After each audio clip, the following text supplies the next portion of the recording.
Hot Mike with Dom Izzo. Really? Really, Dom? No. I like what Dom's doing. Okay. Dom Izzo. Jeez, come on, Dom. What do you think I am, a magician? Yeah, I'm fired up, Dom. What else could I say? Absolutely. It was great to get on the field, and then Dom came up to me, and I'm trying to walk away from me. I just wanted to enjoy myself out there. Hot Mike. Great job.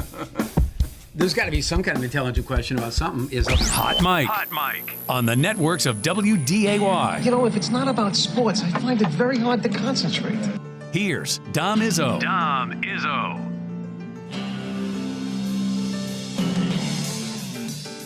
Good Friday morning. This is the St. Patrick's Day edition of Hot Mike on WDAY Extra and Inforum.com. We have reached the end of the work week as it's still freaking cold outside. It's supposed to be all weekend. We're just going to put this on loop to let everybody know that runs anything with high school sports in the state of North Dakota that starting any sort of spring sports in the middle of March is not smart. I will be as nice as I can. It doesn't make any sense. We're not having anything outside this year till at least a month from now. So you're wiping out the first 3 weeks of the spring sports schedule for baseball, for soccer, for softball, for track, tennis, golf. No. That's the only word I have for you. No. So maybe we can rethink this now, especially with the basketball season going to be extended, or at least we're going to have more tournaments. Can we at least think about it? Just an idea. Welcome, everybody, to Hot Mike. Great to be with everyone. And if you didn't enjoy yesterday on the sporting calendar, there's nothing much I can do for you. Yesterday, we mentioned it off the top of the show, is one of the great days in American sports. It just is. You know, yesterday, and I tweeted out a photo from my office. If I was asking if I was doing March properly, I had my television on with the State B going on from Bismarck. I had one of my desktop computers had the NCAA wrestling championships going on from Tulsa. My laptop had one of the NCAA basketball games going on, and my other computer had the Minnesota State girls basketball tournament going on from Minneapolis. I mean, you know, sometimes we like to spread it out a little bit, but that's what makes yesterday and today goes right with it one of the great, great days we have. So enjoy everything. Soak it up. We got 16 more NCAA men's tournament games today. And by the way, we got 16 NCAA women's tournament games going on. We've got another busy day of NCAA wrestling happening in Tulsa. The Frozen Face-Off is going on today down in St. Paul. The Women's Frozen Four is happening today in Duluth. We've got Minnesota Section Championship basketball happening all over the state. We'll find out the teams that are going to make it to the boys tournament next week, including in our own backyard. 8AA happening in Detroit Lakes. You'll see that tonight here on Extra. 8-4A, the Spuds trying to go back to state for a second straight year. 8A up in Thief River Falls. 6A happening in Fergus Falls. So there's that going on. The Minnesota Girls State Basketball Tournament. We had the big classes happening yesterday. Small semifinals in Class A and AA happening today. Literally, you will fall into something on the dial wherever. And I know that's such an outdated term, but we still use that one of what's happening. So there's a lot to wrap our minds around. And that's not even talking about the Class B, which quarterfinal day yesterday, afternoon session, Boat Race City. Kind of what we thought may happen. Shiloh took care of Powers Lake in the first game. Beulah struggled for a bit, then pulled away and knocked off Medina Pingree Buchanan. The third game, the first game of the night session, though, that was interesting. Top seed Central Cass facing Warwick. The Warriors, who had not been to state in 27 years. They were the surprise champions out of Region 4. Anybody who got them in the bracket probably was a bit hesitant, like, all right, I I don't know what's going to happen. And it's been being it was Central Cass who got him, the number 1 overall seed in a game you saw last night on WDAY. And it played out. It was a fun game at the event center last night that saw Warwick actually jump out. They led by 7. This 3 at the end of the third put them up 2. Central Cass, though, started to find itself in the fourth quarter. There and 1. Now with 90 seconds to go, this was the dagger, a corner 3 here. That put the lead from 6 to 9, and Central Cass would go on and beat Warwick to move on into tonight's semifinals. But boy, they gave everybody their money's worth to the Warriors last night, and Central Cass got pushed, no doubt about it, to move into tonight's semifinals. And the final game of the day had Delax Burlington knocking off Thompson 55-48. So the champions of Region 6, we visited with Chris Brown yesterday as his team was making his way down to Bismarck, gets a state tournament win. Been 25 years between trips, and they go on. And I think for some that automatically assume that Thompson, Region 2 champs, 2019 state champs, would have a rubber stamp into the semifinals. That was not the case. DLB played well last night, played tough. And they'll get a shot at Central Cass, who's yet to lose. So this is our updated bracket now. 3 of the top 4 seeds win. The only quote-unquote upset came in that last game, that 4-5 game.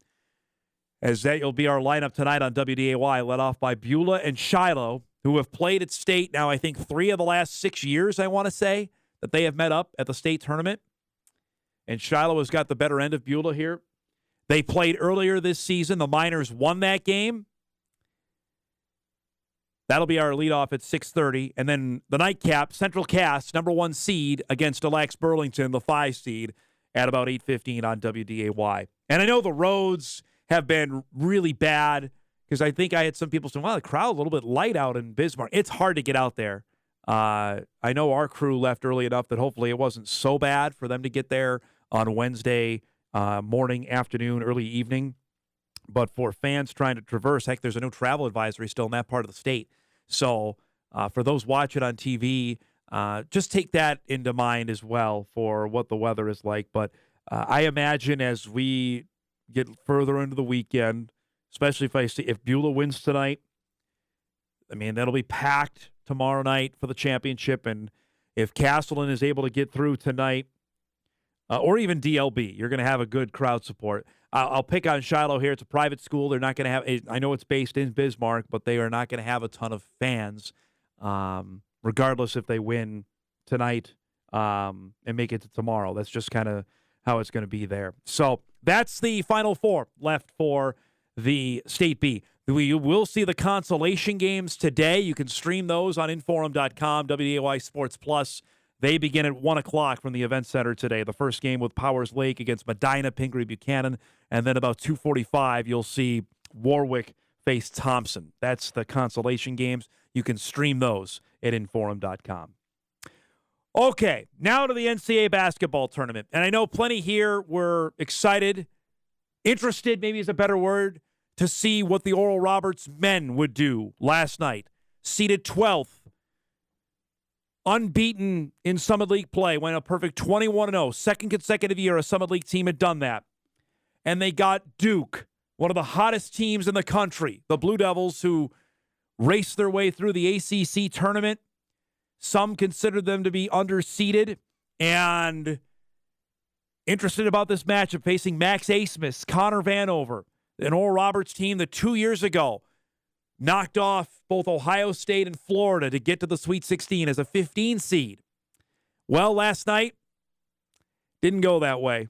Duke was, we can only show you a limited amount of highlights of this because of CBS restrictions, but if you turn this game on at about 6:18 last night, it was already over. Oral Roberts didn't score a point for the first 6.5 minutes of this game. It was 15-0. The highlights, we get these from ESPN. You're not going to see any Oral Roberts baskets in this because Duke dominated this game. It was a 17-point Duke lead at halftime. They ended up crushing Oral Roberts, 74-51 the final. Max Asmus held to just 12 points. Connor Vanover, 6 points, 6 rebounds. Patrick Muwamba, who was the star of the Summit League championship game, held 8 points. Deshang Weaver, 7. It was a tough matchup, but they were tremendous on Asmus, held a 4 of 15. He just couldn't get open. And that's the biggest knock on him, is his size prevents him from really being able to create his own shot at the next level. 2 of 9 from three-point range. Isaac McBride was held to 8. Carlos Jurgens, who's such a tough player, held to 2. And for the second year in a row, the Summit League unbeaten champion, I tweeted this out, flames out in the first round. I sent a graphic here. I hope you guys got it. The stats on the Summit League here, this is since 2006 as a conference, all right, over 17-year span. So this is not a short time window. 4 total wins, 2 of them by the Bison, the other 2 by Oral Roberts when they made the Sweet 16 2 years ago. That's it for the league. The highest seed they have ever received is 12. Oral Roberts got that. North Dakota State got that in 2014. Not even SDSU's unbeaten team last year. The Jacks, you'll remember, were a 13 seed in the NCAA basketball tournament.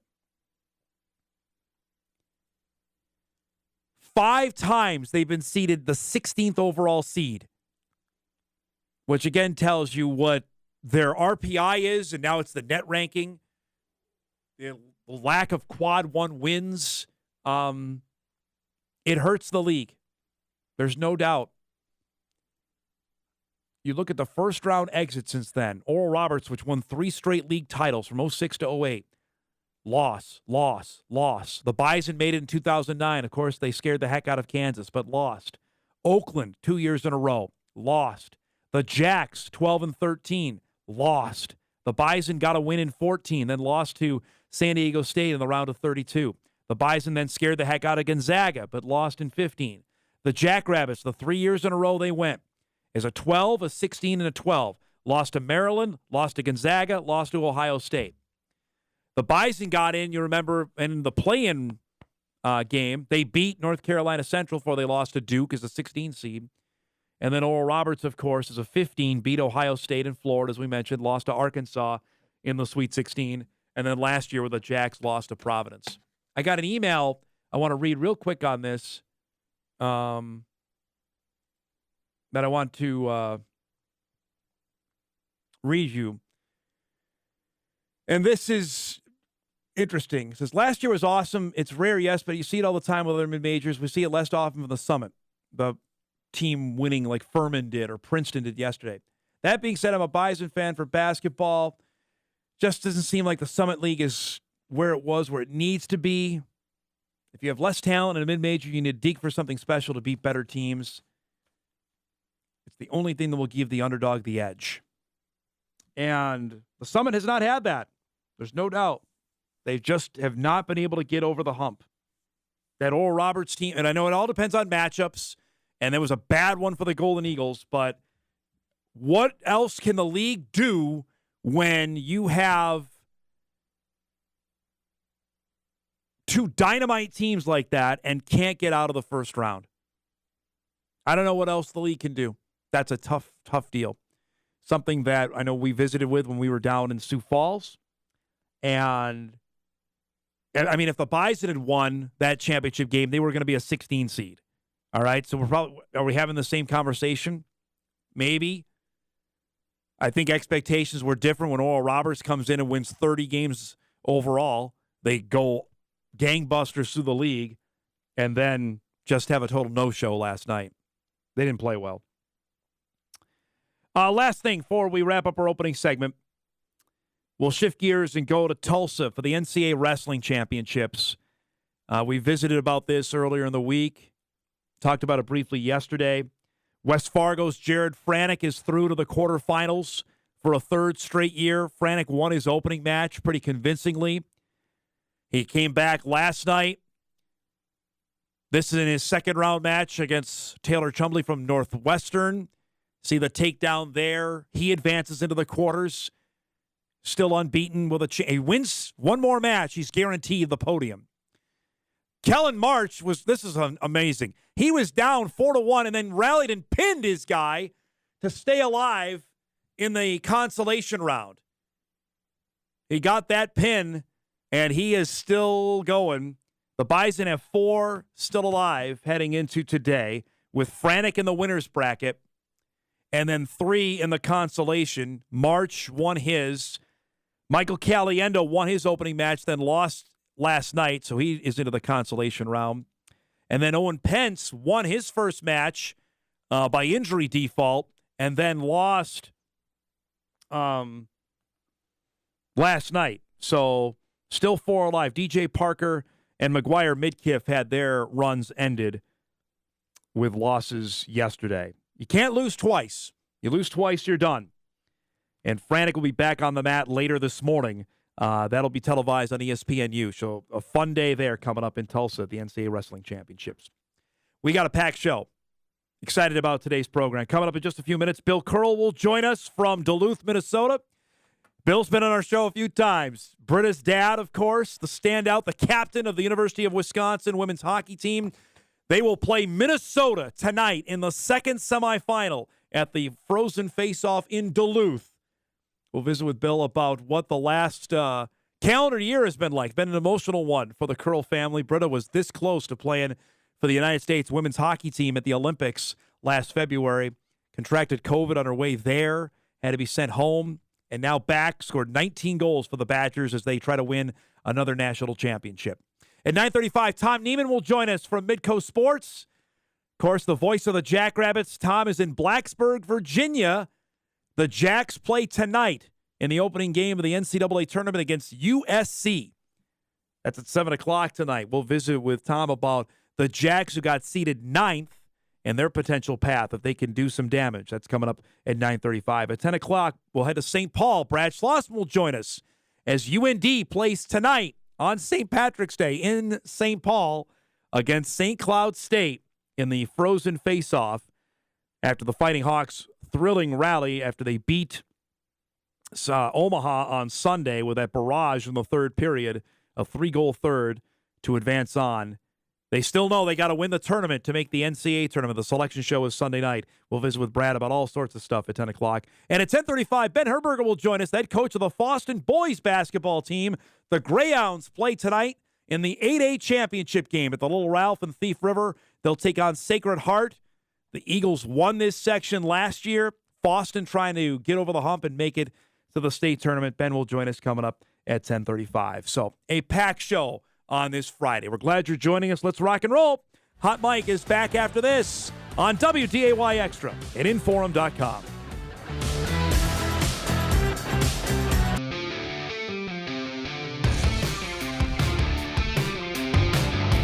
Welcome back, everybody, here on a busy Friday on WDAY Extra Inforum.com. We're rocking all over the place. Lots of stuff going on, as we mentioned in our opening segment.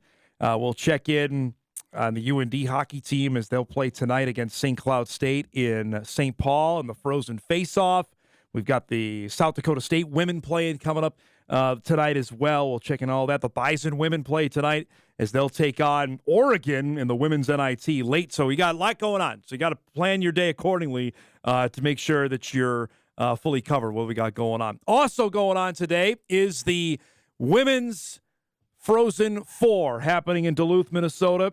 The University of Wisconsin is there. University of Minnesota is there. No surprise. And they're going to face each other tonight in the semifinals. I don't need to remind anybody who the captain is for the University of Wisconsin hockey team. One, Britta Curl from Bismarck. Her team back there with a chance to win another national championship. They got a heck of a challenge in front of them tonight as they'll take on the Gophers. Our pleasure to welcome back to Hot Mike our good friend, Mr. Bill Curl from Bismarck, North Dakota.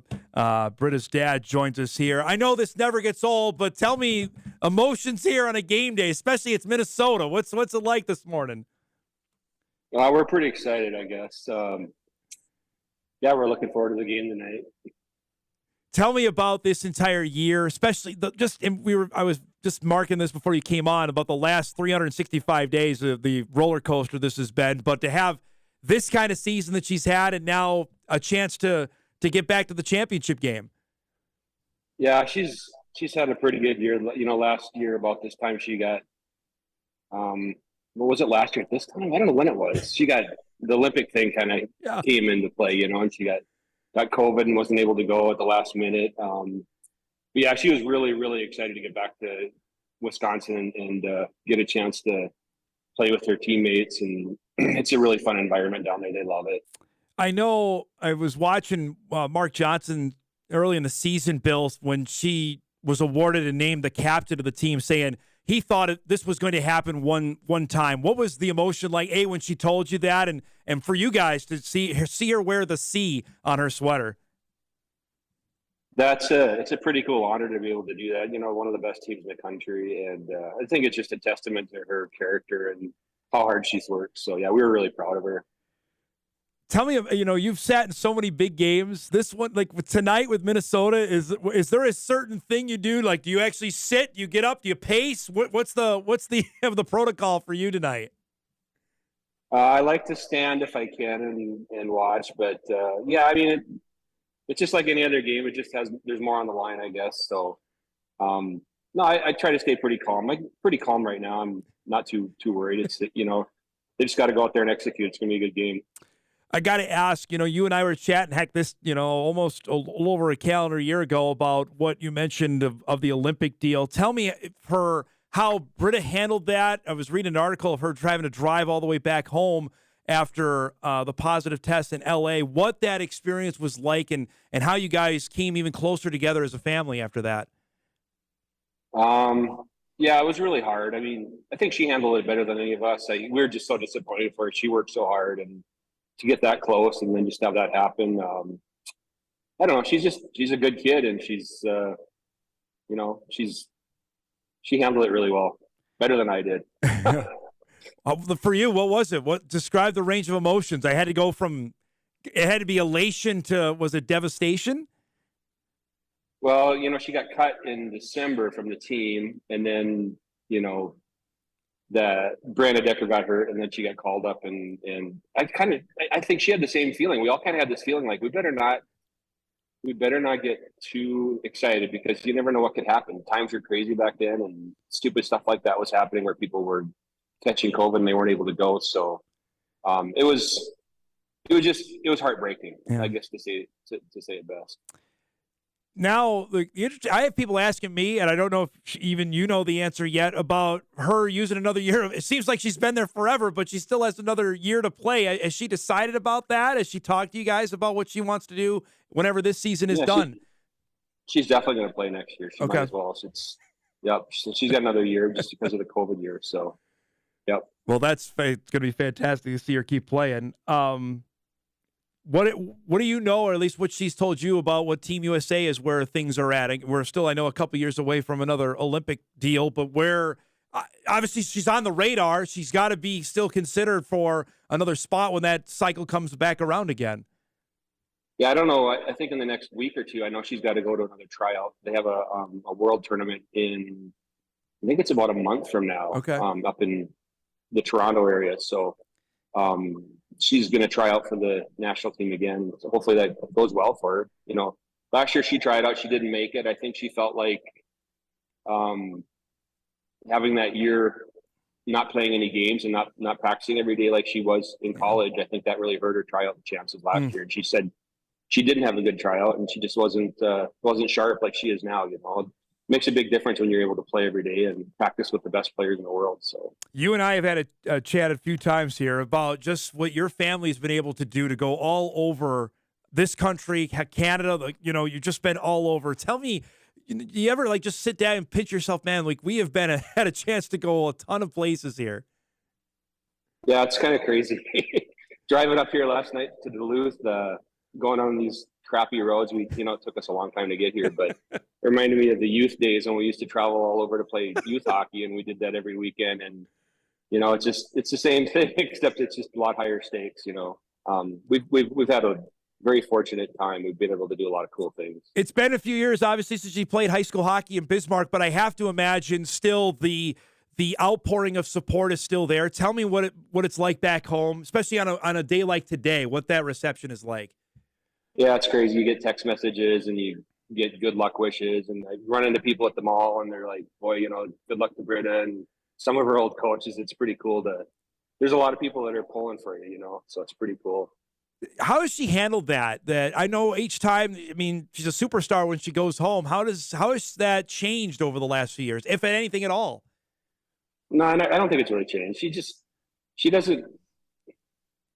herself, she doesn't change at all.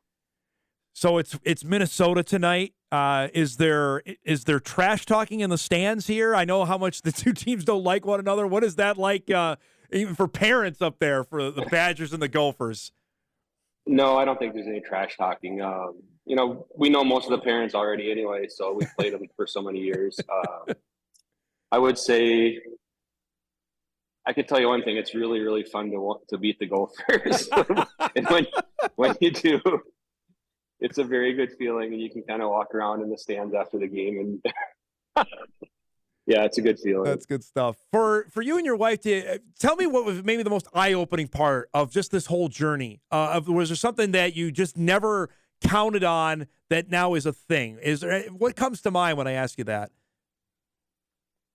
I'm in a hotel here, and I go out to the breakfast area, and there's a dozen Badger fans. I mean, it's insane the amount of support they get from Wisconsin, and they all know who you are, and they, it's crazy how much people from Madison and the Wisconsin area support this team. I think that's been really eye-opening to me, and it's a wonderful place to play. There aren't many places like that in women's hockey anywhere. So I know, because I've asked her this as well, and I know I'll ask you before you get going here. Just that Wisconsin ended up being the school. Was there more? It couldn't have been a better fit for her, right? No, I don't. Yeah, she's been very fortunate. Great coaches, a wonderful rink, and they sell out every game. Every home game is sold out. That does not happen in women's hockey. No way. It's amazing. I have to ask before I let you go. The backyard rink, is it still looking pretty good? I mean, we got a ton of snow still, but how's the backyard rink looking these days? You literally cannot see it because it's under so much snow, but it has been pretty good this year. But I'm not in the mood to go out and shovel. I know anymore, so. Nobody's but nobody's in the mood to shovel anymore anyway. All right, so no fault of that. We're done. Yeah. Thanks so much for the time, bud. On game day, enjoy the heck out of tonight, and we'll talk again soon. All right, it's great to see you. Thanks, buddy. Have a good day. You too, bud. There's Bill Curl from Bismarck, North Dakota. Of course, his daughter. Britta, the captain of the University of Wisconsin women's hockey team. They play tonight against the University of Minnesota. That's coming up. Let me get you the right start time. That's a 6 o'clock start. ESPN Plus will have the coverage of that. The first game is Ohio State and Northeastern, followed by the Badgers and the Gophers at 6 o'clock. I know a lot of people around the state will be interested to see what happens there. We're due for a break. We come back. We'll go from Duluth to Blacksburg, Virginia. South Dakota State plays tonight in the NCAA basketball tournament. We'll visit with Tom Niemann about the Jacks' chances of getting another NCAA win. Hot Mike returns after this on WDAY Extra and Inforum.com.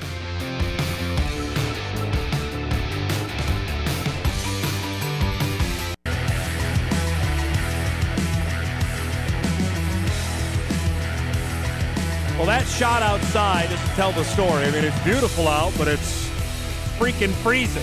It's on March 17th, St. Patrick's Day, and we're still dealing with single-digit temperatures, man. It's never going to end, but one day it's going to go from 10 to 60. That's how it works around these parts. Our next guest doesn't have to worry about that. He's already in 60-degree weather at 10:35 Eastern Time, as the South Dakota State women's basketball team will play tonight in the opening round of the tournament as they'll take on the University of Southern California, USC, out of the Pac-12. The voice of the Jackrabbits for Midco Sports, Tom Niemann, joins us live on location from just outside Blacksburg and on this Friday. It's great to see you, buddy boy. Thanks for getting up for us. And we were joking in Sioux Falls.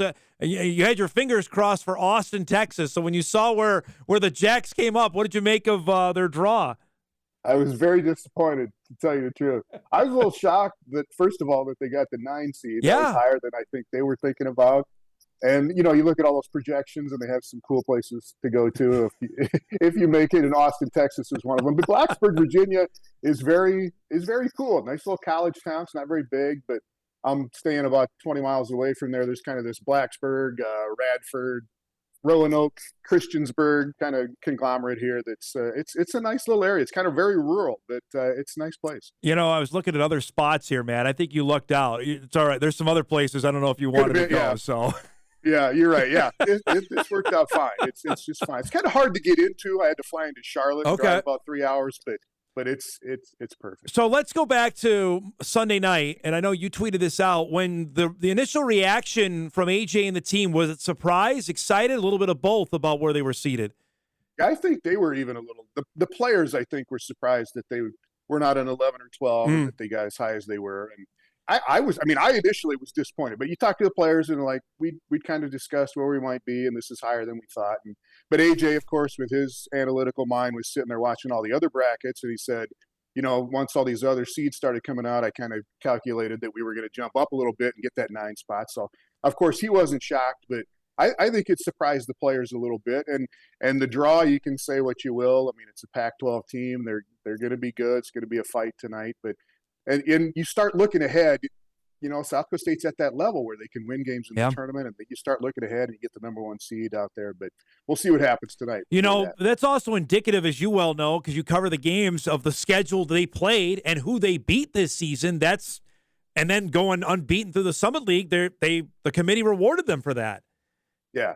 I mean, Louisville, that was a good win. That was way back early in the year. Louisville's down a little bit, but it's still a good win. Yep. The Mississippi State win they had at home obviously got them to where they are, and that's been the case, like you said, in the last 10 years. They start playing those teams, and some years they go 2-6 against them, and some years they go 4-4 or win 5 of those games, and they get rewarded at the end of the year. So that's what happened.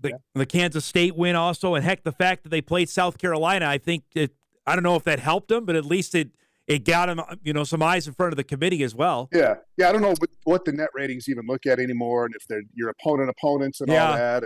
And, I think it comes into play. It does.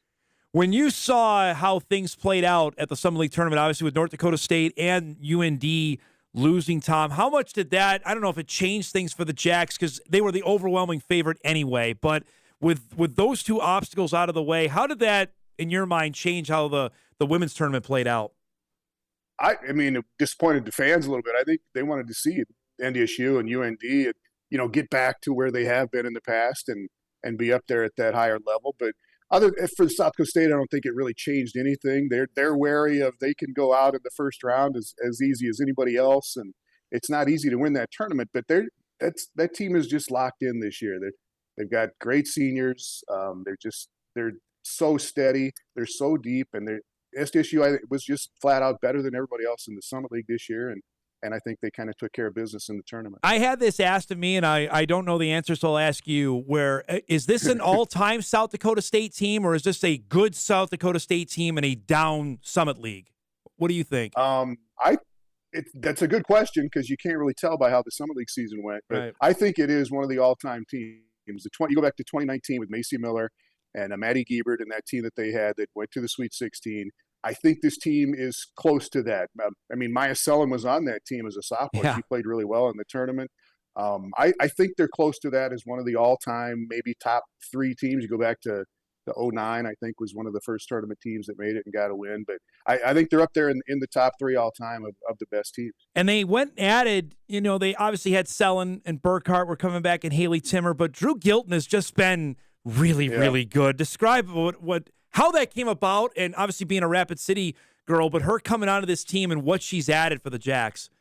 Yeah, that's worked out amazingly well. And she just, she went to St. Thomas More in Rapid City, South Dakota, and then Utah. AJ said we didn't really recruit her at all because we knew she wanted to go out and play in the Pac-12, and she was great there. But she wanted to come back and, started to talk to the South Dakota State coaches, and they said, of course, yeah, that'd be nice. She had a knee injury. She's kind of been playing with that all year and hasn't been 100%, but still just what she adds with, smarts and the way she can pass the ball. And she can score, but she's not looking to score, just looking to be a great passer and a great teammate. And that has been a really fantastic addition this year that might make a difference for him in the tournament. Well, I remember seeing it the last April that I saw the announcement. She was coming like, boy, it's like the rich get richer. But that's the era of the portal we're in, where if you're like an Oral Roberts on the men's side, AJ kind of has this pick. All right, we can go at her, and we know that could add a whole new dynamic to our team. Yeah, really, those three additions, Gilton, and we kind of forgot about her in South Dakota. She went out and played for 5 years out there at Utah, and then comes back. Oh, she might be a good addition, and really has been. Brooklyn Meyer, their freshman from Larchwood, Iowa, has been really great coming off the bench. And then they get Paige Meyer back this year, who was out at the end of last season, at the beginning of this year. And she is so good, just a total baller at point guard. And, they got those three coming off the bench for this team. And I don't know. I get a good feeling about tonight, and then I go back and forth, but I don't know. What do you know about USC for our viewers? I mean, the Bison women are going to play Oregon tonight. They split with USC during the regular season. What do you know about what the Trojans bring to the court? Yeah, they're big. SDSU's had trouble with teams that have that much size. You saw that against South Carolina, but not as big as South Carolina. But they've got a 6'4" center, of course, that led the Pac-12 in block shots, so that's going to be an issue for South Dakota State. And they don't really get up and down a lot. It sounds like they're just a really defensive team. They led the Pac-12 in defense. And, like you said, with Oregon, they were kind of right there in the middle of the Pac-12 standings, but Stanford was so good and Utah was so good. And so they come out of a great proving ground, I guess, in the Pac-12. And it's going to be kind of a weird style because South Dakota State wants to get up and go. They like to score and get in transition, but USC is going to try to lock them down, and they talked about that in the press conference. Jacks are a 3.5-point favorite according to Vegas right now. What do you think of that? I saw it went up to 4.5 on ESPN. And the over, I think, was at 125, like a 65-60 game. I think that's probably going to be right on. SDSU would probably like it a little higher than that, but that's probably, those guys are right most of the time. So, and 8-9 game, it's a 50-50, right. And I would take, I don't know, I shouldn't say that, but I would take SDSU and the points right and give the points right now. I'm always interested for the traveling part. Like, what do you imagine crowd-wise? Have you seen Jack fans, or do you think will they come for the game? It's not an easy trip. I understand that. There were some after the selection show that said, we're just going to stay home and watch it. But did see a little contingent yesterday of about 15 or 20 boosters that were with the team. But I don't know. There probably won't be a whole lot.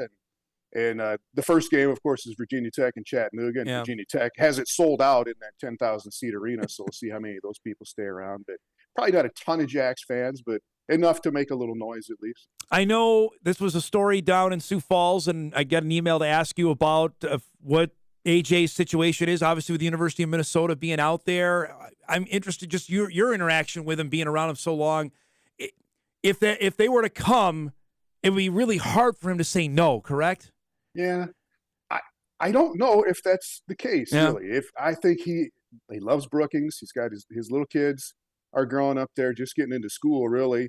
His wife likes it there. It's a great situation. Yeah, he would, I don't know, would he triple his salary going to Minnesota? Probably. But I think he's been burned a little bit by them before, where they've just said, we're not even interested. We're not going to even give you a shot. And I don't know if that would come into play. I don't think he's that vindictive, but it would be a tough choice, but I don't think it would be hard for him to say no if they came calling. That's interesting. I'm really, just because how much I think Gopher fans and obviously basketball fans around here know how well he has feasted on the state of Minnesota, Tom. Like, he's just found amazing player after amazing player. Paige Meyer being another one. Yeah, I think he could go into Minnesota, and it would take a little rebuilding, and that's another thing. I don't know if he's wants that situation or not with what he's got going on right now. But, he could go into Minnesota and go head-to-head with the U of M right now recruiting and probably beat him in a lot of situations. So it's such an intriguing – because he's from Minnesota. He's a Pine Island, Minnesota guy, and there's all those reasons that he could or should want that job, but I just don't get that feeling from him. But he's got a pretty good poker face. So Bison fans are always eager to know what's going on with the Jacks, with spring ball right around the corner for both schools. What do you imagine here for Jimmy Rogers, now the guy at South Dakota State? And what is anticipation like for spring ball even to start now for the national champs? Yeah, it gets a little more every year. Hey, I don't know, 10 years ago, spring ball, like, who cares? Nobody wants to go even have any interest in that. But where they're at now with the Rogers takeover, it's just going to be a different feel. And I mean, it's a great situation for him to step into, but man, that is going to be tough to try and go back to back. And but with what they've got coming back, that's been what's kind of the nice thing for him and for the program is they've got the Yankee brothers that want to come back. They're going to come play for another year. And Mason McCormick and Garrett Greenfield, those guys on the offensive line, they all want to come back and they all want to play still at SDSU at this level and give it another go. Gronowski's back and Isaiah Davis is going to be back. It's just they're loaded, but it'll be fun to see. I haven't been up there. I haven't talked to Jimmy since they made the coaching announcement, but it's going to be fun to follow him a little more intensively, like you said, throughout the year. And the interesting part, I know they announced this earlier this week that the season opener now on a Thursday with Western Oregon. I know that when I had Justin Sell on the show last week about having a big party for Stig to celebrate the national championship, and then Montana State right after that, that's a heck of a way to – and then the game at Target Field. I mean, that's a heck of a 3 weeks to start the season. Yeah, it's going to be fun. I think we're going to get over and we get to televise that game at Target Field. That'll be fun for us. Yep. I know North Dakota State's been there and done that, but it's where South Dakota State is now. They're trying to get that more regional attention from the fans and that kind of thing. But yeah, the first night is Western. Who is it? Western Oregon. Western Oregon. Yeah, which isn't going to be a great game. No. But yeah, a little celebration again for Stig and get out there and get the stadium cranking again. So. And then Montana State, that'll be fun. That'll be A-okay about that. I am interested about this before I let you go. I think you'll get a chuckle out of this. Both the Bison and the Jacks are playing in Minneapolis, not against the Gophers. It's never going to happen again this year. Yes. I'm fine with that. I don't – Minnesota, whatever. Yeah. You can run scared. That's fine. But it is – I go back and forth on those money games for the Missouri Valley teams. You know, it's interesting to go play them, and you're going to come close some games. And NDSU in that run that they had where they beat Kansas State and all those teams was great for them. But I don't know. You risk getting beat up and you risk a lot of things for money, but they're interesting. But I'd rather get into the Missouri Valley. Dave St. Peter told me, the Twins president, that when they've had their individual alumni nights, they haven't had the most they've had come out is for South Dakota State, which I found was really interesting in the Twin Cities. So that's why I'm really intrigued to see how many fans they get at Target Field for that game. Yeah, it's and we're all in that situation. What did NDSU have? What did the Bison get in there? And can we beat that? Yep. And that's what they want to do. The Twin Cities is a great haven for SDSU fans and for recruiting now, and they'll try to get over there and do a little bit more of that too. It's great to see you, man. Have a ball out there in Virginia. Enjoy the game tonight. We'll talk again soon. All right. Thanks, as always, Dominic. Appreciate it, man. Good to see you, my man. There he is, Tom Niemann, voice of the Jackrabbits on Midcoast Sports. South Dakota State and USC tonight, 7 o'clock. That's on ESPN News tonight. All the women's games are televised, which is great and should have done a long time ago, but you can find any of the games either on ESPN, ESPN2, ESPNU, ESPN News for the first round and the second round of the basketball tournaments beginning today and going through Monday. And we'll see how the Jacks fare. I'm with Tom. I think they got a heck of a chance to win, and then don't count them out against the number 1 seed. I know it will be a true road game for them against Virginia Tech if they're able to win on Sunday, but crazier things have happened. You saw what USD did last year. That was an all-time USD team. Jacks are really good. I tend to agree with them. I know the Summit League was not as good, but the Jacks are loaded. This is a really, really good team. Be fun to watch tonight. We're due for a break. We come back. The Vikings made another addition by subtraction, sort of, with Harrison Smith. We'll detail that and wrap up hour 1 of our show right after this on Hot Mic on WDAY Extra and Inforum.com.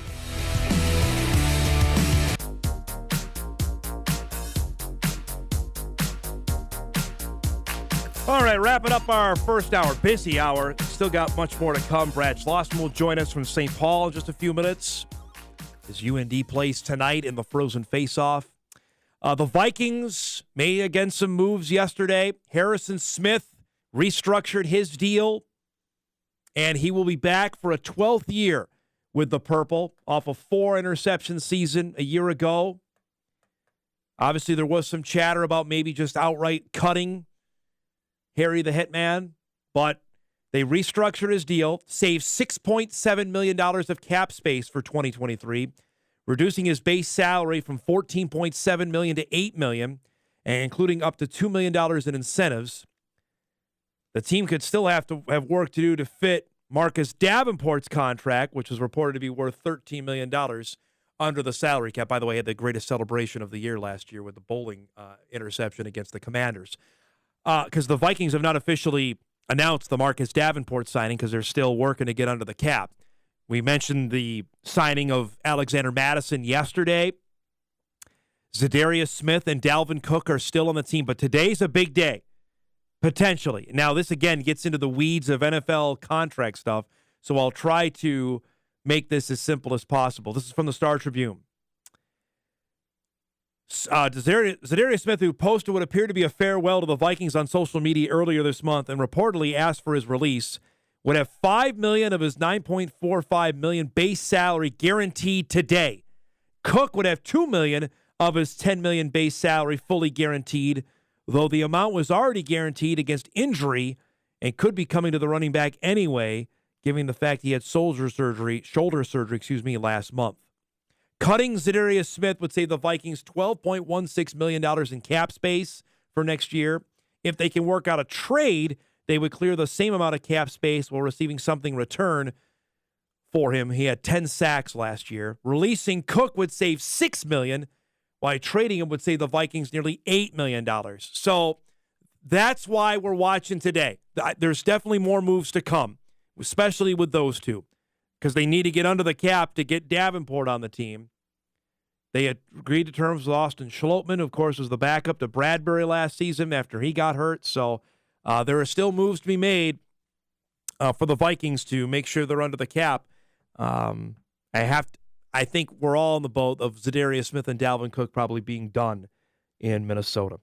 We'll take a break. We come back. Brad Schlossman will join us from the home of the Minnesota Wild. This weekend, it's the home of the NCHC Frozen Face-Off, and UND is there. We'll discuss that when Hour 2 of Hot Mike begins, right after this on WDAY Extra and Inforum.com. Mike on the networks of WDAY. Here's Dom Izzo. Time to chat some hockey. Shot score! North Dakota wins! The best college hockey writer in the country is on deck. North Dakota, champions of the college hockey world. Here's Brad Schlossman. Well, about a month ago, maybe 6 weeks ago, I wasn't sure we were going to be talking to Schloss on St. Patrick's Day about UND hockey. That's just where things were at. But here we sit on St. Patrick's Day, and UND is still very much alive, playing tonight in the Frozen Face-Off against St. Cloud State. I guess I'll ask you that. 6 weeks ago, if I would have told you they're still playing, would that have surprised you? Not really. I knew this team was better than what their record was midway through the season. I thought they would make a run. A lot of the metrics that you looked at indicated that they were better than they were at. So I kind of thought they would come around. And they have, and they've been even better defensively than I expected them to. So, they definitely dug themselves a big hole. Had they played the first 2 months like they've played the last three, they would be a lock in the tournament and probably a 2 seed. But they've put themselves in a tough spot and had to go on the road in the first round of the conference playoffs, and that's not easy to do. Not many teams have won a road series, and they were able to do it. So here they are, still alive. Tell me, let's go back to Sunday night, and it's 2-1, and what you saw change with that shorthanded goal, and that is such a. Anytime you get a shorty, it's a huge deal. But what changed in the game, Brad, that you saw when they tied it at 2? Well, I think first of all, UND was down 2-1, and they have played pretty well. Yeah. They were doubling Omaha in shots on goal, doubling them in faceoffs. They were doing a lot of things really well. And all of a sudden, it's 2-1 Omaha, and they're going on the power play with a chance to go up 3-1 right before going into the third period. That could be a really tough spot for UND to dig out of. And so, I think when both teams are thinking, all right, is it going to be 2-1 or 3-1 here going into the third? And all of a sudden it's 2-2. That has to be a huge boost to UND and a huge letdown to Omaha to allow a shorthanded goal. And, what transpired in the third, UND completely dominated the third period. Shots on goal were 14-3. Wow. UND scored as many goals as Omaha had shots on goal. So, It took a while for the avalanche to happen. It did with about 5 minutes left. The UND broke through with a Griffin Ness goal, and then a couple shifts later scored again, and then 17 seconds later scored again. And all of a sudden, Clavin was the second one, and Judd Copfield made a great play to set up Gavin Hayne on the third one. And now it's 5-2, and that happened real quick. We're watching my guy Clevin score again. His offensive skills, I know you know about him. Guys that follow the game know, but it should not go underrated. He's got some moves with his hands. He's got some skill. He does. I've tried to tell that to Ottawa Senators people for the last 3 years. He's a big physical defenseman, and I think because he has this unique physicality, that's what everyone talks about and is drawn to. And everyone always overlooks the offensive abilities. He can absolutely hammer a puck, whether it's a one-timer, a slap shot, or even a wrist shot. He is one of the hardest shots of a player I've seen come through here, and he can if he hits his spot, it's going to go in. Yeah. And he does have good hands. He's a good skater. He can jump into plays because he's a better skater than most guys. So he has a ton of attributes, and the offense is just starting to come out right now. And I think he's a really exciting package for the Ottawa Senators just because he has so many tools. The mind games are already started. It looks like I'm reading your notebook this morning from St. Cloud State head coach Brett Larson saying that they're the underdogs against UND, which of course Brad Berry dismissed. Is there any merit to that just because how well UND is playing? Yeah, I do think UND is, ever since Christmas, UND has a better record than St. Cloud State. They have been playing better. I tend to agree with Brad Berry that there aren't many underdogs in the NCHC period. Yeah. Like it's kind of there are the favorites for the teams you think they're going to win, but it's really not like a wide gap between these teams. I think that's what's made the league so intriguing over the years is that you have so many really good teams, and a lot of the teams that have gone on and won national titles didn't even win the league title in the regular season, and I think that kind of tells you how deep it is. The hard question I'm sure you got all week since UND's playing on St. Patrick's Day is the uniform selection. Has that been determined yet? It has not. Yes. So UND traditionally wears green on St. Patrick's Day. Yep. However, Friday night in Omaha, they wore green and lost. They went to the black jerseys, won both games in the black jerseys, and presumably they will keep rolling with the black jerseys. They have worn blacks one time on St. Patrick's Day back in 2017. Oh, okay. And they beat Denver, who was the league champion that year, in the semifinal wearing them. So they have won in both on St. Patrick's Day. So we'll see what they end up rolling out here tonight. Roughly how many fans do you think it'll be? I mean, this is always a huge deal, but I'm sure maybe some around Christmas time, maybe we're making alternative plans. What do you think fan turnout wise will be tonight? Yeah, to me, it looks like they're not selling the upper bowl, so it'll probably be lower bowl suites in the club lounge area there. I think there'll be a good UND showing. St. Cloud State usually has a pretty good showing at these two, so the night game should have a pretty good crowd. CC and Denver, it'll be interesting to see how many North Dakota and St. Cloud fans show up for that, because other than that, I don't anticipate a ton of CC or Denver fans. When you consider upsets since going into this conference, how high is Colorado College of what they did at Western Michigan last week? Yeah, they're the first 7 seed to ever win in the first round. There was an 8 seed that did it the very first year, Miami. And if you look at that Miami roster, I think your question isn't how did they upset the 1 seed? It's how in the world was this team an 8 seed? They had like Corrali, Zarnik, Barber, Blake Coleman. It's like, there's no reason that team was an 8 seed to start with. So that they are the second lowest seed ever to advance out of the first round. But again, I think they're a pretty good team. They defend really well. CC was number 2 in the NCHC in goals allowed this year, only behind Denver. So they're getting great goaltending. When you keep scores low, you're always in every game. And if you can get a couple to go, get a couple good bounces, all of a sudden you're up and you can win. So I'm not super shocked that they won, just because I think they're pretty good.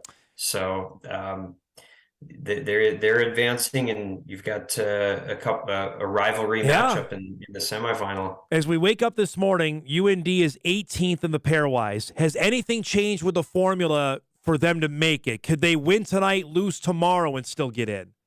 No, the pairwise is not even worth watching for UND fans. It's irrelevant now. They need to, their next loss will end the season, so they need to win out here. So I think that ever since that was the case, ever since Friday night in Omaha, after losing that game, they could no longer get in that large. They had to, as someone said in the press box, they had to win 8 to hang 9. So it's now it's down to 6. So it's 2 games every weekend, and we'll see if they can get it down to 5 tonight. People at Shields Arena are just sweating bullets here.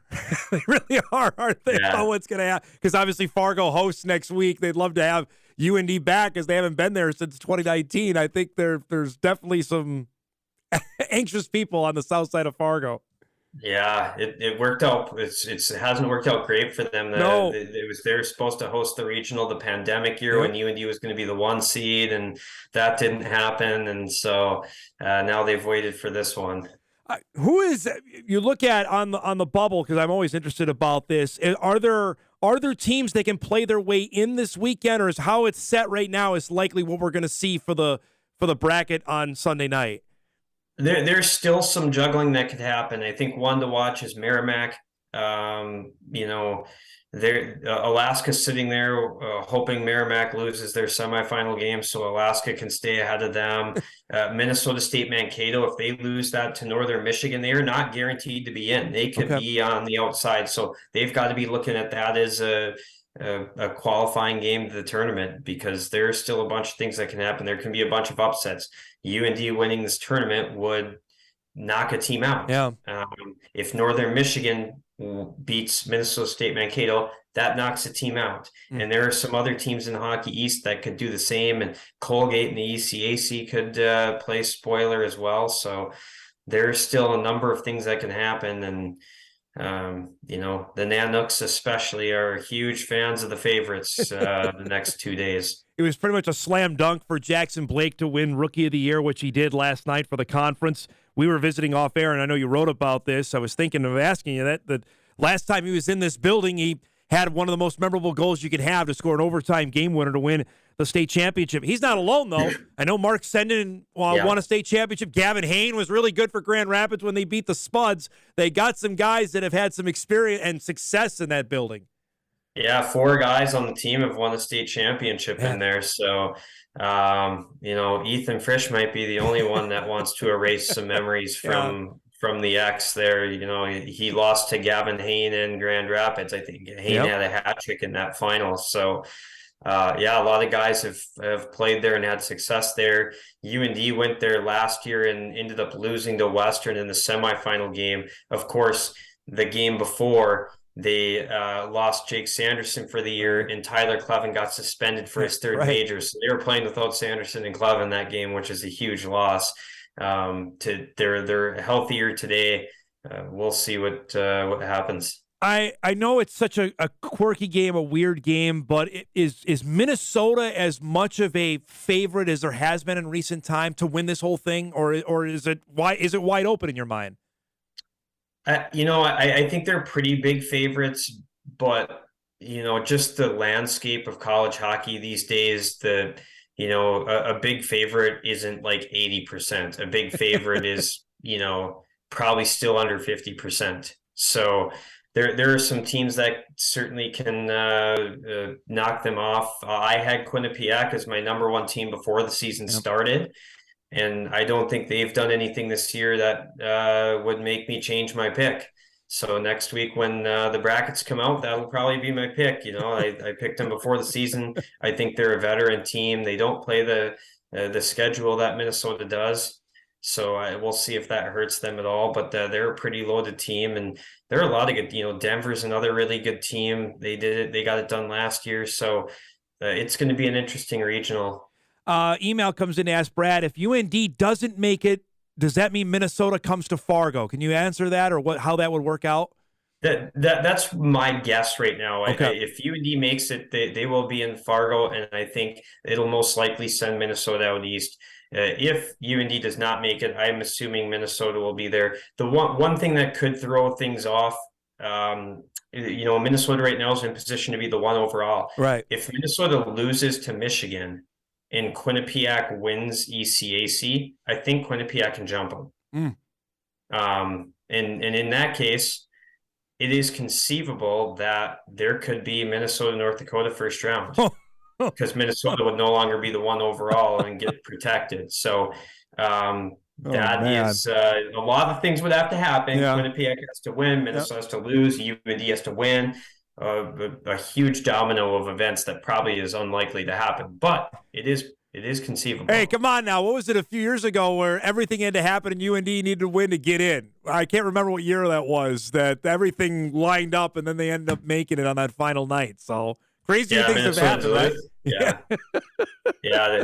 Things can happen. So, we could either see North Dakota, Minnesota. We could see a Minnesota Holy Cross rematch. Oh, man. There are a lot of possibilities out there right now. Here's my annual gripe on this, and I know I'm preaching to the choir, but I look at the regionals. It's one in North Dakota. The others are New Hampshire, Pennsylvania, and Connecticut. I know it's people aren't bidding for them, but is there any change of this in the future coming, or is this what we're going to have for the regional sites? There has been no significant push to change it. I should rephrase that. There have been certain people that have pushed it, but they don't have nearly the momentum that they need. Okay. They don't have people joining them in the numbers that they're going to need to change this. I've been writing about it for 15 years now, and I don't know if there's any more support now than when I started writing about this. No kidding. Wow. Maybe it was 10 years ago, but yeah. There just doesn't feel to be a lot of momentum behind it. So I guess this is what it is for now. All right. So the next time I bring that up, you can just mute me on here and we don't have to talk about it. Because that, to me, that seems like it should be a bigger of an issue than it is. It really, to me, it does. I don't know. Maybe, I guess not. I've always said this, and this could happen this year. But I think the first time there's a 1 seed, and it would be better if it were a really, really big name school with a huge athletic department like a Boston College. If they were the 1 seed, that gets sent out to Fargo and has to play a 4 seed UND and loses to them in the first round in that atmosphere, the coaches are going to come back and say that wasn't fair. Yeah. And they're going to be right. I've written about that for years, and nobody seems to look at that as a possibility. And you know what? A few years ago, Miami had a 1 seed. They got sent out to Providence to play Providence, lost first round. Yep. Miami got a 1 seed the time before. They got sent out to New Hampshire to play New Hampshire first round and lost. And no one really said that's really not that fair to Miami. Like, they earned a 1 seed through the season. Everyone's like, oh no, this is good, it's fine. I'm like, that's so not fair. No. But I think the first time it happens to a really big name school and they have to walk into Fargo and they lose to a UND team that's essentially playing a home game, then you're going to see those schools say, okay, that wasn't right. And that's what happened with the home sites. The reasons it's not home sites was because the year Minnesota was a 1 seed and got sent out to play Holy Cross in the Ralph and ended up losing in front of 12,000 fans who adopted Holy Cross as their favorite team for the night. And then all of a sudden they said, that we can't do home sites anymore. And people said, let's go away from that. So that could happen again. And when it does, I think maybe we'll see more talk about it. Then you can just plaster every column you've written about that everywhere. Yeah. I feel like I should just every year I feel like I can re-up my column and just hit publish again because it stands. What's your predictions for tonight? Who wins in these games? It's tough to pick against Denver. They've been winning without some of their key guys. I think they'll probably have some guys back in the lineup against CC. I think I like their chances. I like UND's chance on an NHL sheet against St. Cloud State. I thought they played really well against them in the Ralph about a month ago. Both games went to overtime, so we're talking 2 really close games. Yeah. I would expect that to be the case too. But we were talking about where UND could go in the first round for the playoffs, and St. Cloud was one of the potential destinations. And playing St. Cloud on the Olympic rink or playing St. Cloud on an NHL sheet, I think you'd much rather play them on the NHL sheet than the Olympic sheet. So I think that gives UND a little better chance tonight. But I expect a really close toss-up game. No, it's going to be a great atmosphere all day long for the party and then to the hockey game. Have a ball down there. Thanks so much for the time, man. Enjoy the game tonight, okay? We'll talk soon. Perfect. Thanks, Tom. There he goes. Brad Schlossman from the Grand Forks Herald does an amazing job covering all of college hockey. Of course, he'll have full coverage of the game tonight. UND St. Cloud State, 7:30 on the CBS Sports Network. We come back. The news is official. There will be no trumpet playing at Citi Field this year. Outside of taps, my good friend Joel Stipper sent me a quick word of the World Baseball Classic and what happened with Edwin Diaz. We'll do that when Hot Mike returns on WDAY Extra at Inforum.com.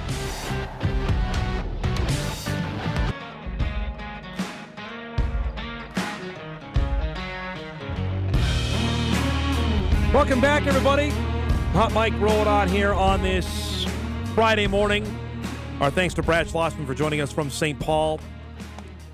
All right, I've waited this long, again, to rip the Band-Aid off. Week started, all excited. It was my birthday on Monday, full of great stuff. Had a great day with my wife and my son, and just hoping for a great week. And then Wednesday night, as everybody has seen now, I blame Kyle Strecker for this because he told me to watch the Puerto Rico-Dominican Republic game in the World Baseball Classic, so he's getting full blame on this. Mets standout closer Edwin Diaz comes in, wraps up the game for Puerto Rico. I almost hesitate to tell our guys to play the video because I might start crying again after this, but they win the game. Celebration then starts. This is a huge deal. Huge deal for these countries. Bigger than probably winning the World Series. The players have even admitted that winning the World Baseball Classic, bigger deal than winning the World Series. So Puerto Rico wins the game. Celebration ensues on the field. What happens after that? Dogpile goes over to Edwin Diaz. They start jumping on him. Diaz, like the weight of somebody collapses underneath him. And the next thing you know, you've got some really bad things happening where Diaz is on the ground and he can't get up. Right there. Mass panic starts for yours truly. And then you've got just horrible looks even from the Dominican side. Of course, what ends up happening, the MRI comes back. It's a torn patellar tendon. It's a torn tendon, and he's done for the season. The season! He tweeted out, to all my beloved fans, especially the Mets fans, I want to let you know that I'm doing well and healing.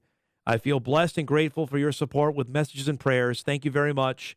I can't wait to see you guys in New York again and play those trumpets. And that was the part right there where you couldn't pick them up. It's just awful. Billy Epler, the general manager of the Mets, said there are instances where athletes have come back earlier, more around the 6-month mark, but those are a little bit more of the exception than the rule. I mean, it's a killer for the Mets. It's a killer for baseball, considering how much attention this guy got last year because of his entrance music and because of how dominant he was as a closer.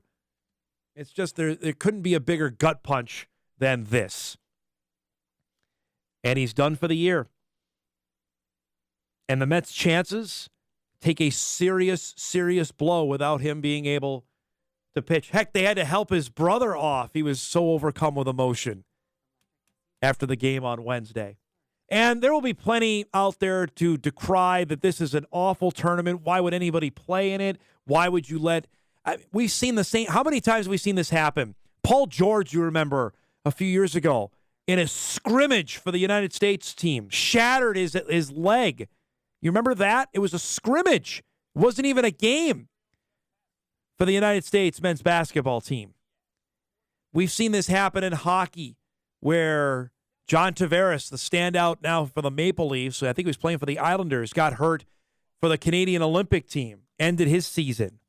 I mean, if there is a opportunity for professional athletes to play for their country, they're going to do it more often than not. Baseball's two best players are playing in this event. Shohei Ohtani is playing for the Japanese team. Mike Trout is playing for the American team. That's what, for events like this, you want that.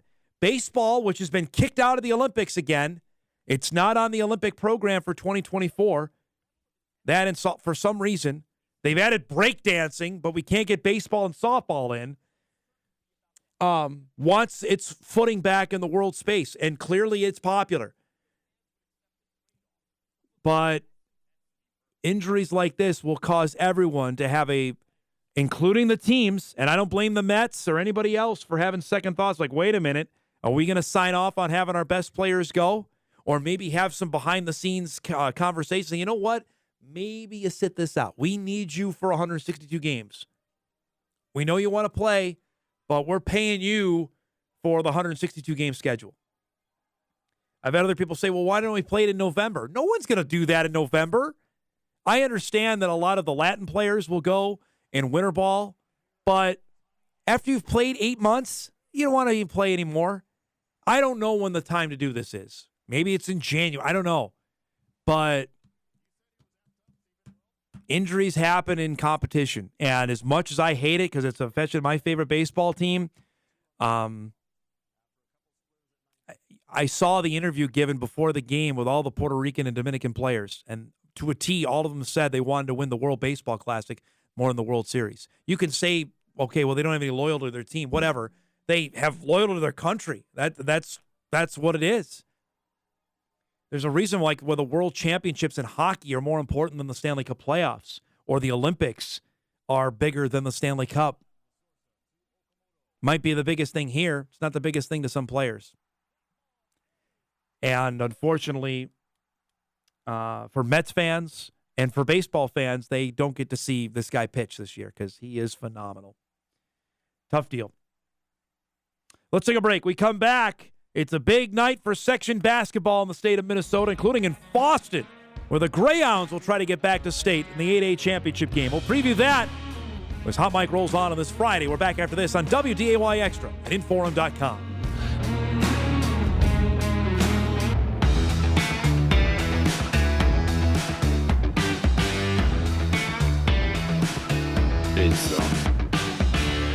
Welcome back, everybody. Hot Mike rolling on here on this Friday morning on WDAY Extra, Inforum.com.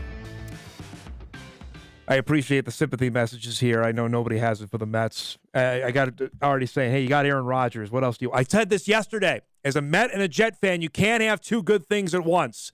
The Rodgers news happened Wednesday afternoon. The Diaz thing happened Wednesday night. It's just how it balances out. That's how it's going to. And by the way, Rodgers isn't a Jet yet anyway. Nothing's happened yet. So that all could fall apart, which would be totally a Jet thing to happen. Just got to say it. We got to end on a positive note here, though. We got to get some momentum back. We mentioned it off the top of the show. It is a huge Minnesota section basketball night. We're going to find out the teams, the 32, they're going to make it down to Minneapolis next week for the Minnesota State basketball tournament. One team has not been there in 11 years, the Boston Greyhounds. They will play tonight for the 8A championship up in Thief River Falls against Sacred Heart, the team that won the section tournament last year to go to state. Our pleasure to welcome onto our show head coach of the Greyhounds, Ben Hemberger, is good enough to join us. Not Bill, it's Ben. I said Bill in the Zoom invite this morning. It's Ben Hemberger who joins us this morning. Thanks for doing this. Congratulations on a great run. Tell me, it's game day morning. What are the emotions like today? Well, now that I'm being called Bill, it makes me feel pretty good about myself. Because usually I'm called a lot worse than that. So I'll go with that. It has a nice ring to it, to be honest, Dom. Boston's a great basketball town. Obviously, Kelly Royceland's hometown. What's the excitement like for a game like to be here and be this close to making it to state? It's a pretty high level right now. Our community has supported these kids from the get-go this year. They've had a very successful season. They had a successful season a year ago. Our fans are pretty excited right now, and I anticipate that we'll have a pretty loud, boisterous crowd up in Thief River tonight. What about this team stood out to you, Ben, when the season got going? You mentioned, we were talking off air, you won 20 games. You've upped it to 26 this year. Why is this team taking the next step? I think this is a pretty unique group. It's a very unselfish group. We have 5 kids averaging between like 9.8 and 13.5 points a game. And, I think we're averaging right around 26 or 27 field goals made per game. And we're assisting on 20 of those. And they play very well together. They're always looking out for each other for sure. And they're able to find the open guy more often than not. And, and for the most part, we've been able to knock down shots when we get them. And, what I really like about this group is, we are a little bit undersized, but we really get after on the defensive end. I mean, there's no, secret sauce to what we do. We don't throw any exotic zone presses at you or anything like that. It's just hard-nosed man-to-man defense and, play the gaps and take away penetration, take away the paint, and make teams work for whatever they might get on the defensive end. And that's what I'm most proud of with these guys. You went across the river and played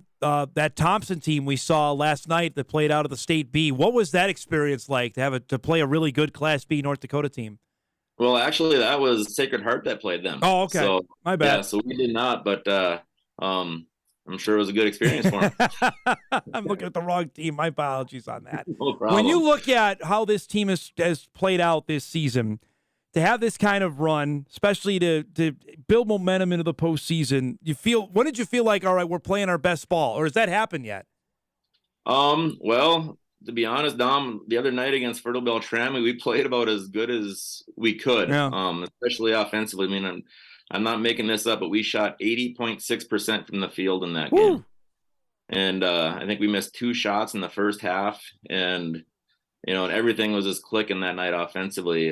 Defensively, played pretty well too for the most part. That's a team that can score quite a few points. And but that offensive performance that we had the other night was pretty nice, and hopefully we didn't use it all up that night, because we're going to need that, and at least part of that. So what do you even tell the team after you shoot 80%? Well, there's nothing you can't even nitpick about anything. You can't, and to be honest, I didn't even realize how hot we were at halftime of that game. We went into the locker room and we were up, it was like 43-17 at halftime, and I told the kids that, I'm like, hey, there's some offensive boards that we should have had, and then I look at the stats and we only missed 2 shots, and I got the game stats back, and I think I saw we only had 2 offensive rebounds for the game, and then I look, I'm like, well, we only missed 6 or 7 shots for the entire game. So, but I had no idea that we shot it that well, but I'm glad we did, because that was a pretty good team. That's fantastic. That's a coach coming full realization there. For sure. You did play the team from Cherry earlier this year, which obviously has the standout that's going to go play the University of Minnesota. How good were they? How good is he? What you saw that up close? Well, he's the real deal. Yeah. I can't remember what he had against us exactly. It was maybe like 26 points and probably a dozen boards and probably 5-6 assists or whatever it is. But they're a very, very good basketball team. It was a game that we probably should have won, to be honest. We were up by 4 with about 3 minutes left and let it slip away at the very end, led the entire second half. And, and then they just made a few more plays than us down the stretch. We had a bad 90-second stretch, and that kind of ultimately cost us in that one. And, I think we had 3 or 4 of our 9 turnovers in the game in that stretch, and kind of let the lead slip away. But, Isaac Osama, he's the real deal, and he is as advertised, and the Gophers are definitely getting a good one down there. We're referring to as Isaac Osama, who's verbally committed to play at the University of Minnesota. Did you know about that when you scheduled the game? Was that eyes wide open of how good they were when you got that one on the schedule? Well, I saw last year, Jordan Christensen, their head coach, put a deal on Twitter. They're looking for somebody different to play that's expected to be, pretty competitive this year. And, I just figured out what the heck, we'll give it a shot, and got them on the schedule. I know our kids were really excited for it, and we kind of made a day of it, and chartered out there 3.5 or 4 hours, wherever it was, and I think we got there right when school was getting out, to be honest. But we got to hang out in Cherry, Minnesota for the afternoon. That's awesome. And, I had C-team, JV, varsity all playing, so it was a good experience for our kids to go out there and play against a team like that, and kind of prove to our kids that, hey, you guys, that we can compete with anybody, because we had them on the ropes that night, and it was probably one that we let slip away this year, to be honest. I visited with Destry Circle about this last year when they made state, the coach at Sacred Heart, with you guys playing, Thief Rivers playing tonight in the 8AA championship game. Ben, why is Northwest Minnesota basketball overlooked? How good is it right now, and is it getting to a point where it's not overlooked anymore? Well, I still think that it's somewhat overlooked. Yeah. I think Cass Lake Bena, they get a lot of the statewide publicity here, and the rest of us are just kind of flying under the radar a little bit, and I think Section 8A this year overall, I think, is one of the tougher sections in the state of Minnesota. I mean, if you go by those QRF rankings, whatever that magical formula is, but we consistently had 4 or 5 teams in the top 15 to 20 in the QRF rankings all season long, with and a lot of those were on our side of the section too, with Cass Lake and ourselves, and Fertile Beltrami, Ada Borup, Black Duck was up there for quite a while. Monoman Wabin is no slouch. Yeah. They thumped us by 36 before Christmas. Thank you, John Clark. But they then you look at the other side too, with Sacred Heart and Warren Alvarado also. They're no slouches either, and they've been in the top 20 all season long. And it is a very, very deep section, and I think whoever comes out of it is going to definitely be battle tested, if nothing else. You think if you win tonight, you potentially have a seed for state basketball next weak? I hope so. I mean, I think we have a pretty good resume this year. Winning at top ranked Cass Lake Bena was a big one. Fertile Beltrami was highly ranked to start the season. We beat them over at their place when we were minus our point guard that night, and we beat them 3 times, beat Ada Borup 3 times, beat Nevis, who's in the 5A championship, beat them by 20 earlier this year. We beat Holly, who lost a heartbreaker to Thief River the other night. Yeah. We've put together a pretty good schedule this year, and for the most part, our kids performed. And I would hope that we would have a shot at a seed if we were to advance, but there's a lot that can happen between now and then, and hopefully we can take care of business tonight. So my last question before I let you go, then, when you walk in before the game, is it like the Herb Brooks, Newt Rockney speech? Do you have to say, or do you even need to say a whole lot to the guys about what's at stake tonight? I don't think so. We have a very veteran group. We're playing about 8 kids deep, and 7 of them are seniors, and they know. I don't need to say much to these guys to get these guys going. It's like I said, a veteran group, and they know what's at stake. And for the most part this year, I haven't had to get after them too hard about how hard they play or anything like that, because their effort is there just about every single night. And shots may not fall or anything like that, but if you're rebounding and taking care of the ball and playing defense, you're going to be in it no matter what's happening. Well, I know nothing about coaching, but if you shoot 80% tonight, just lay off the guys, all right? That's probably my one tip. Yeah. Well, I think whoever our shooting coach is, I think they deserve a raise after that one. I know it's not me, for sure. Thanks so much for doing this on game day. I really appreciate it. Good luck tonight, and hopefully we'll talk again soon, okay? It sounds good. Thanks, Dom. There he is, Ben Hemberger, head coach of the Foston Boys. They play tonight against Sacred Heart, 7 o'clock in Thief River Falls for the 8A championship. The winner goes to the Minnesota State basketball tournament next week.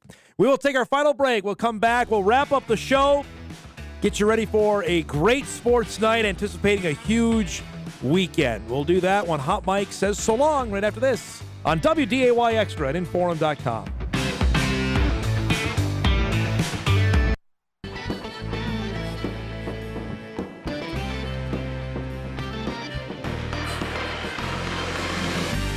All righty. Ready to wrap up this party. Fun week here on the show. Thanks to all of our great guests. We were packed. I think we had 4 guests lined up almost the entire week. So appreciate everybody swinging by the show. Again, a reminder, we will be on the air with the Class B tournament day 2 beginning at 1 o'clock today. You can watch the consolation games on Inforum.com. WDAY Sports Plus will have you there. Also tonight, we will have the 8AA section championship game live from Detroit Lakes right here on Extra. 7 o'clock, Thief River Falls and DGF. The winner goes to the state basketball tournament. Now I got to look. The last time that Thief River made it, DGF, it's been a little bit as well. But let's see, Thief River Falls, the last time for the Prowlers, how about this? 1974. I'm sure my guy Sam Getzinger knows that stat, but 74, the last time that Thief River Falls made it to the state basketball tournament. DGF, I know it's been a lot sooner than that. The last time they were there was 2016 for the Rebels. So a drought will end tonight for one of those two, and you can watch the game coming up right here on Extra, 7 o'clock between DGF and Thief River Falls. The 6A final tonight is between Henning and Border West. I found out this is now a co-op with Clinton, Graceville, Beardsley, and Wheaton, Herman, Norcross. That makes up Border West. That's who Henning plays. Of course, the Hornets are the 2019 state champions, trying to get back. That great story that they when they won the whole thing in 2019. That's Kevin Wallivan's team. 8-4A is tonight in Sartell. Moorhead will play Buffalo. Spuds are trying to go back-to-back years. They've had a great year. We had Matt Ellingson join us on Wednesday before the Spuds knocked off Brainerd in the section semis in the final game in the old Moorhead gym before the new school opens next year, and a brand new high school gym over there in Moorhead. So the Spuds will play tonight as well. And we mentioned the 8A game we just previewed between Fosston and Sacred Heart. So a great basketball night on tap, and we'll have you covered on that. Highlights of those games on our news coming up tonight at 10 o'clock. Reminder, the Bison wrestling team back in action, at least the 4 that are still alive at the NCAA championships. That's coming up at the top of the hour. Jared Franick will wrestle shortly in his quarterfinal match. A win here, and he's guaranteed the podium. He wants higher than just the podium. He wants the top of it. But if he's able to win today, he's into the semifinals tonight. And regardless, he will be on the podium this year, an All-American status, which NDSU has not been able to achieve in the last 8 years. So that's coming up. We'll have highlights of that in our news tonight at 6. Let's get you ready for what to watch on a crazy sports day. So much good stuff happening. Of course, it's day 2 of the full of the NCAA tournament, with 16 more games coming up. Our Class B coverage will begin at 6:30 tonight with the semifinals. The first game up will feature Beulah and Shiloh Christian, followed up by Central Cass against Des Lacs Burlington. Cullen Holt, Zach Dosh, and Logan Campbell, our entire crew, will have the call of that coming up 6:30 tonight on WDAY. The UND hockey team at the NCHC Frozen Face-Off, matched up with St. Cloud State, 7:30 tonight on the CBS Sports Network. UND, as you heard Brad say, they've got to win. They got to win all their games, which means tonight, and then the NCHC championship game tomorrow night against the winner of Denver and Colorado College. That's coming up tonight at 7:30. And then don't forget, the South Dakota State women are in action tonight against USC. That's on ESPN News in the opening round of the women's tournament. The Jackrabbits, the 9 seed, USC, the 8 seed. We'll see how they fare, see if the Summit League can get another team with a win after what we saw USD do last year, making it all the way to the Sweet 16. That's tonight, 7 o'clock on ESPN News. Just looking at the games today in the men's basketball tournament, we've got, let's see, upset potential after we saw what Furman did yesterday. Kennesaw State, can they do it? The Owls, 14 seeded against Xavier. That's coming up here in about 40 minutes. Vermont is a 15 seed. We already saw a 15-1 yesterday in Princeton. Can another one win against second-seeded Marquette? Creighton is a 6 seed. I've got the Blue Jays doing stuff in my bracket with former South Dakota State standout Baylor Shireman. They play North Carolina State today at 3 o'clock on TNT. Providence, an 11 seed against Kentucky. Drake, the Missouri Valley champs, against Miami. That's tonight. Gonzaga against Grand Canyon. So it is a fun night of that. Don't forget, obviously, we got the women's Frozen Four, or face-off today, happening with Wisconsin taking on Minnesota. We previewed that with Bill Curl earlier in our show. Should be fun to see how that plays out. That's on ESPN Plus today. Thanks to all of our guests all week, especially today to Bill Curl, Tom Niemann, Brad Schlossman, and Ben Hemberger. If you missed any of our show, you can podcast it later today at inforum.com. Enjoy whatever you're taking in today. Happy St. Patrick's Day to all those that celebrate. We'll see you back here on Monday on Hot Mike on WDAY Extra and inforum.com. Have a great weekend, everybody.